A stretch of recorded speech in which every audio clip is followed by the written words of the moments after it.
सत श्री अकाल, नमस्कार आप सभी का फिर से स्वागत है आपके अपने चैनल ट्रैवल विद सिंह पे एक नई वीडियो पे। आज हम जा रहे हैं हजूर साहिब से 100 किलोमीटर दूर हंगोली डिस्ट्रिक्ट में।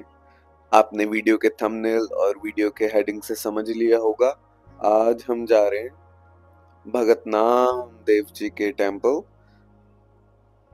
चलिए चलते हैं और आपको दर्शन करवाते हैं।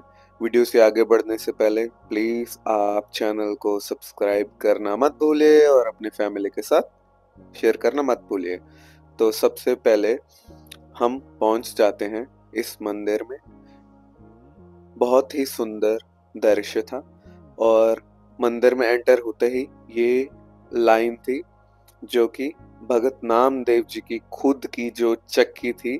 अगर आपने पिछली वीडियो देखी होगी तो ये एक इंस्ट्रूमेंट होता है जिसको यूज करते हैं व्हीट को पाउडर में कन्वर्ट करने के लिए। तो जो आप अभी दर्शन कर रहे हैं ये भगत नामदेव जी की खुद की चक्की है।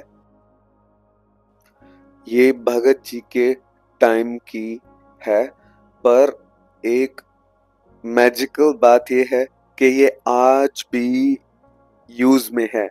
वहाँ के जो पंडित जी थे उन्होंने बताया था कि जब भी कोई स्पेशल ओकेशन होता है तो वो इसी चक्की की हेल्प से आटा पीस के संगत के लिए प्रसादा और लंगर तैयार करते हैं। और मेरा बहुत बड़ा सौभाग्य था कि मुझे मौका मिला इस चक्की को रोटेट करने का, क्योंकि यहाँ पे ये महानता थी कि अगर आप चक्की को रोटेट करके कोई भी विश मांगते हैं तो वो जरूर पूरी होती है, वो भगत जी जरूर पूरी करते हैं। और आप भी इस चक्की के दर्शन करके आईज क्लोज करके इमेजिन करके फील कीजिए कि आप भी इस चक्की को रोटेट कर रहे हैं और आप अपनी विश मांगे। भगत जी, वाहेगुरु जी आपकी भी विश पूरी करें। अगर कईयों को नहीं पता तो भगत नामदेव जी श्रोमणी भगत भी हैं और उनकी बानी तान तान श्री गुरु ग्रंथ साहिब जी में दर्ज है। जी हाँ, आपने सही सुना कि भगत नामदेव जी की बानी तान तान श्री गुरु ग्रंथ साहिब जी में दर्ज है। और चलिए आगे बढ़ते हैं। ये टेम्पल का आगे का दृश्य है।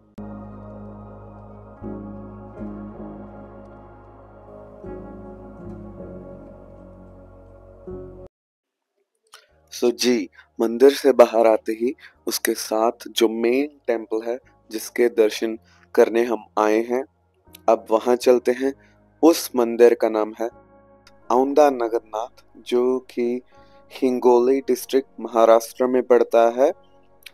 और ये जगह बहुत ही प्रचलित है हिंदू धर्म में भी और सिख धर्म में भी। और यहाँ का इतिहास भी मैंने बचपन से आज तक बहुत बार सुना है और मेरे भाग्य है कि मैं यहाँ दर्शन करने आया हूँ। तो जी, अभी आप दर्शन कर रहे हैं इस टेम्पल के। ये शिवा को रिलेटेड है, बट यहाँ का इतिहास भगत नामदेव जी के जीवन पे है। भगत नामदेव जी यहाँ भक्ति करने आया करते थे। एक दिन की बात है कि भगत जी यहाँ आए और भगत जी मंदिर के बाहर बैठ के ही भक्ति करने लगे। पर जो मंदिर का पुजारी था उसने जब देखा कि भगत नामदेव जी बैठ के भक्ति कर रहे हैं तो जाके उन्होंने उनको बोला कि आप बाहर जाइए, आप हमारे साथ बैठ के भक्ति नहीं कर सकते, हम ब्राह्मण हैं। तो भगत नामदेव जी अपनी भक्ति में बहुत लीन थे। तो जैसे ही उनको ये सुनने को मिलता है कि आप बाहर जाइए तो उनका बहुत दिल दुखता है, पर वो अपनी भक्ति नहीं छोड़ते। वो मंदिर के बाहर आके मंदिर के पिछले पासे बैठ जाते हैं। और जैसे ही वहां बैठते हैं और उनके आंखों से आंसू झलकते हैं कि हे भगवान, हे वाहेगुरु, कि मैं नीच जात का हूँ, क्या मैं आपकी भक्ति भी नहीं कर सकता क्या? तो इतनी बात कहते ही उनकी वो मगन हो जाते हैं अपनी भक्ति में। और कुछ समय बाद क्या देखते हैं कि जो मंदिर का दोहरा होता है, जो मंदिर की एंट्रेंस होती है, वो ही घूम जाती है, क्योंकि भगत जी पिछली साइड बैठे थे तो वहां मंदिर की पीठ थी, भगवान की मूर्ति की पीठ थी। तो जैसे ही वो पीछे बैठते हैं तो वो मंदिर घूम जाता है। तो इसी रिलेटेड गुरु ग्रंथ साहिब जी में भी पंक्ति आती है कि ज्यो ज्यो नामा हर गुण उचरै, भगत जना को दोहरा फिरै। तो आप दर्शन कीजिए अभी इस टेम्पल के।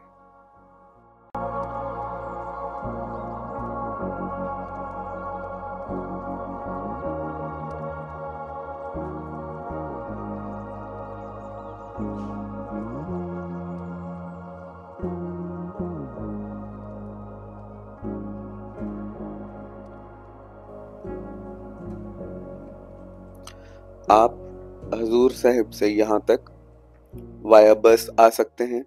हजूर साहिब जो मेन सचखंड साहिब है, उसके कुछ ही दूरी पे गुरुद्वारा लंगर साहिब है। उसके बाहर ही आपको सारे बस वाले मिलेंगे, जो कि अपना 200 से लेके 300 रुपए तक डिपेंड करता है कितनी संगत है, तो आपको बस में बिठा के यहाँ लाएंगे। और अप्रोक्स 2 घंटे लगते हैं वहां से यहाँ तक आने के लिए, और रास्ता बहुत ही सुंदर है और बहुत ही क्लियर है। और अगर आप वीडियो के यहाँ तक आ चुके हैं तो प्लीज शेयर करना मत भूलिए और लाइक करना मत भूलिए, और प्लीज लिख के जाइए कि धन धन भगत नामदेव जी, वो आपकी भी सारी मनोकामना पूरी करें। अगर आपको किसी भी तरह के क्वेश्चंस हैं video related, Hazur Sahib related और किसी भी तरह के ट्रैवल रिलेटेड, आप बेझिझक मुझे इंस्टाग्राम पे मैसेज कर सकते हैं, या आप कमेंट में लिख सकते हैं, या आप मुझे ईमेल कर सकते हैं। आपका बहुत बहुत धन्यवाद। आप सबका दिन शुभ रहे।